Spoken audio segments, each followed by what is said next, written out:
तो चलिए एक सवाल से शुरुआत करते हैं। एक ऐसा सवाल जो शायद हम सब ने कभी न कभी अपने आप से ज़रूर पूछा होगा, पर सच कहूं तो इसका जवाब ढूंढने से हम हमेशा बचते ही रहे हैं। और ये सवाल नहीं, ये आपकी नौकरी, आपके रिश्तों या सोशल मीडिया प्रोफाइल के बारे में बिल्कुल नहीं है। ये उससे कहीं ज़्यादा गहरा है। ये है आपके वजूद के, आपके अस्तित्व के बिल्कुल केंद्र के बारे में। पता है, हम सब ने ना अपनी एक पहचान बना रखी है दुनिया के लिए, एक मुखौटा लगा रखा है ना। लेकिन उस पहचान के पीछे, उस मास्क के पीछे असलियत में कौन है, कौन सा रूप ले रहा है, सोचा है कभी? हम इस दिखावे के पीछे इतना क्यों छिपते हैं? असल में हमें डर किस चीज का है? हाँ बिल्कुल, ये बदलाव ना एकदम से नहीं आता। ये होता है धीरे धीरे, हमारी रोज की आदतों में, हमारे छोटे छोटे फैसलों में, और जिस तरह से हम रिएक्ट करते हैं उसमें। और बस यहीं पर गीता का ये अध्याय एक बहुत ही जरूरी मोड़ लेता है। अर्जुन, जो खुद इतनी उलझन में है, वो एक ऐसा सवाल पूछते हैं जो हम सबको अपने आप से पूछना चाहिए कि आखिर क्यों कुछ लोग तो ऊपर उठते चले जाते हैं जबकि दूसरे धीरे धीरे खुद को ही खत्म कर लेते हैं। तो अब आते हैं दो भीतरी दिशाओं पर। आज की जो अच्छा लगे वही सही है वाली दुनिया में, जहां सब फॉलो योर हार्ट बोलते हैं, ये सोचना भी अजीब लगता है कि कुछ रास्ते सच में लिटरली विनाशकारी हो सकते हैं। हमें लगता है कि सब रास्ते आखिर में एक ही जगह जाते हैं, लेकिन कृष्ण यहाँ एक बिल्कुल अलग नजरिया देते हैं, एक ऐसा सच जो शायद सुनने में थोड़ा अनकंफर्टेबल लगे। कृष्ण कहते हैं कि इंसानों के अंदर ना दो तरह की दिशाएं काम कर रही हैं, और ये गुण ही है जो चुपचाप बिल्कुल शांति से फैसला करते हैं कि हमें शांति मिलेगी या अफरा तफरी, हम बढ़ेंगे या खत्म हो जाएंगे, आज़ाद होंगे या बंधन में पड़ेंगे।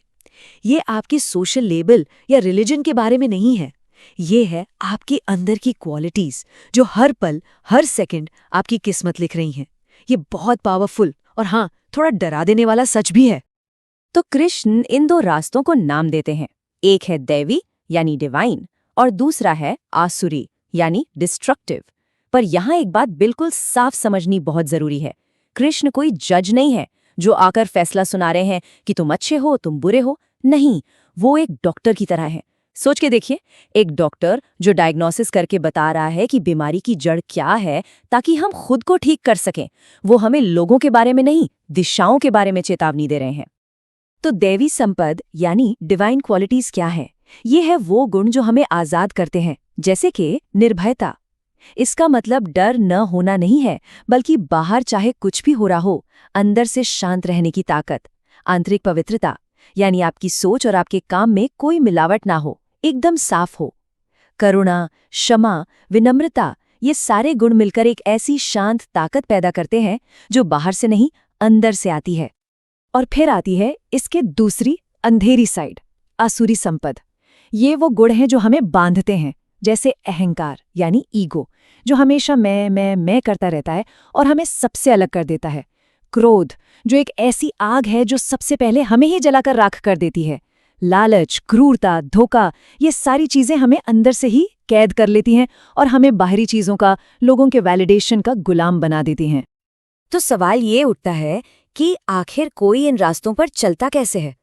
कोई भी एक दिन सुबह उठकर डिसाइड नहीं करता कि आज से मैं संत बन जाऊंगा या आज से मैं बुरा बन जाऊंगा। नहीं, ये प्रोसेस बहुत सटल है, एक नदी की तरह जो धीरे धीरे पत्थरों को काटते हुए अपना रास्ता खुद बनाती है। ठीक वैसे ही हमारे हर छोटे विचार और हर छोटे काम से हमारा रास्ता बनता है। और इस पे कृष्ण की इनसाइट्स तो कमाल की है, आज के टाइम में बिल्कुल फिट बैठती हैं। वो कहते हैं कि आपकी दिशा 3 चीज़ों से तय होती है। पहला, आप किस चीज़ को जस्टिफाई करते हैं, मतलब अपने मन में सही ठहराते हैं। दूसरा, आप किस चीज़ को बार बार दोहराते हैं। और तीसरा, आप किस चीज़ पर सवाल करने से ही इनकार कर देते हैं। हम वो बनते हैं जिसका हम अभ्यास करते हैं। हर बार जब ट्रैफिक में गुस्सा आता है या किसी पर बेवजह चिल्ला देते हैं, ये एक वोट की तरह है। आप आसुरी दिशा के लिए वोट कर रहे हैं। और हर बार जब आप शांत रहते हैं या किसी की मदद करते हैं, आप दैवी दिशा के लिए वोट कर रहे हैं। तो चलिए अब इस सारी थ्योरी को थोड़ा रियल बनाते हैं। आज की दुनिया में, हमारी लाइफ में ये दोनों रास्ते आखिर दिखते कैसे हैं?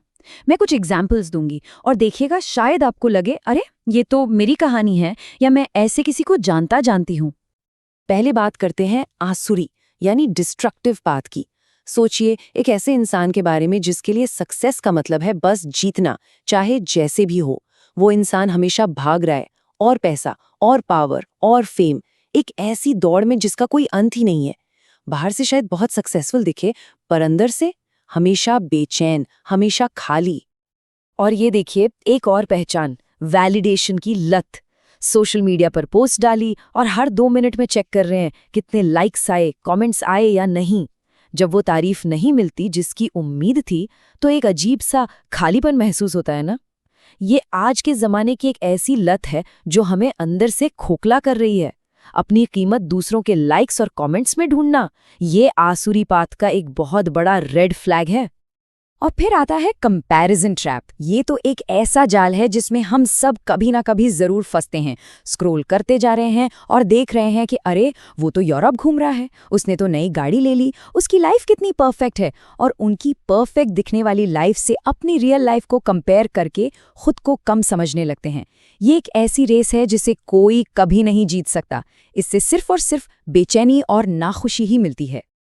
और ये एम्बिशन के भेस में बर्नआउट, ये आजकल बहुत कॉमन है, खासकर हसल कल्चर में। ये दिखाना कि हम कितने बिजी हैं, कितना काम कर रहे हैं, रात रात भर जागना, अपनी हेल्थ को इग्नोर करना, हम इसे एम्बिशन का नाम देते हैं। पर सच तो ये है कि हम अंदर से पूरी तरह थक चुके होते हैं, जल चुके होते हैं। ये एम्बिशन नहीं, ये खुद को धोखा देना है। तो फिर दैवी पथ का गोल क्या है?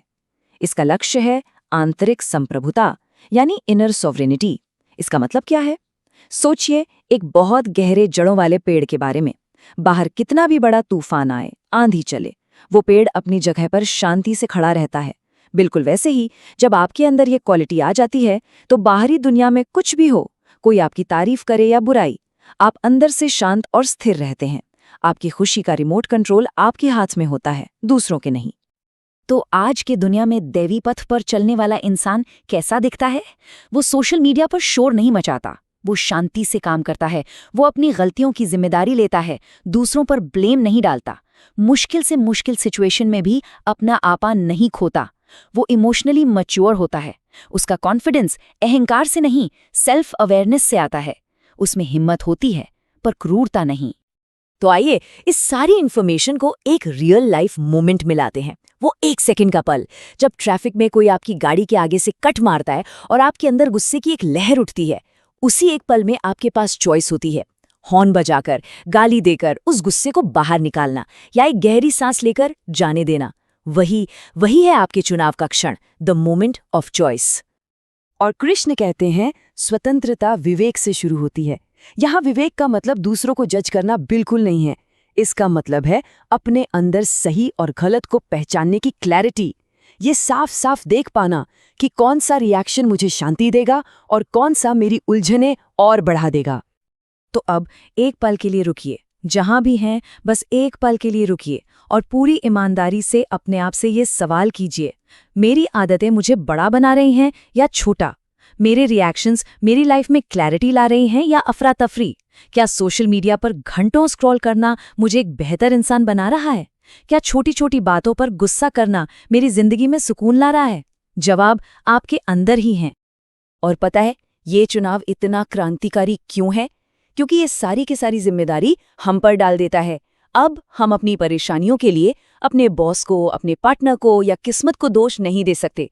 ये कहना बंद करना पड़ेगा कि मैं तो ऐसा ही हूं। नहीं, हमारी दिशा का रिमोट कंट्रोल पूरी तरह से हमारे हाथ में है। और ये बात जितनी आज़ादी देती है उतनी ही डराती भी है। तो जब भी आप किसी ऐसी सिचुएशन में फंसें जहां आपको समझ ना आए कि क्या करें, तो ये एक प्रैक्टिकल टूल है, एक 3 शब्द का मंत्र। विवेक करो, चुनो, उठो। पहले विवेक करो, यानी सिचुएशन को बिना इमोशंस के साफ साफ देखो, फैक्ट्स क्या हैं। दूसरा, चुनो, वो रास्ता चुनो जो आपके हायर सेल्फ से जुड़ता है, जो आपको बेहतर बनाता है, कमजोर नहीं। और आखिर में उठो, यानी उस फैसले पर एक्शन लो, उस पर मजबूती से टिके रहो। अगर आपने विकास का, ग्रोथ का रास्ता चुनने का फैसला किया है, तो कमेंट्स में देवी लिखकर हमें जरूर बताएं। ये सिर्फ एक कमेंट नहीं होगा, ये आपका खुद से किया गया एक वादा होगा, एक संकल्प होगा कि मैं विकास का रास्ता चुनती हूँ, विनाश का नहीं। अपने इस इरादे को, इस इंटेंशन को कमेंट्स में लिखकर सील कर दीजिए। पर ये कहानी यहाँ खत्म नहीं होती, ये तो बस शुरुआत है। अगली बार हम इससे भी ज्यादा गहराई में उतरेंगे। हम ये देखेंगे कि आप जो खाते हैं, जो आप मानते हैं और जो आप रोज काम करते हैं, वो सब मिलकर आपकी किस्मत को कैसे शेप देते हैं। ये वो जगह है जहाँ चॉइस एक लाइफस्टाइल बन जाती है। तो अगली बार मिलना मत भूलिएगा।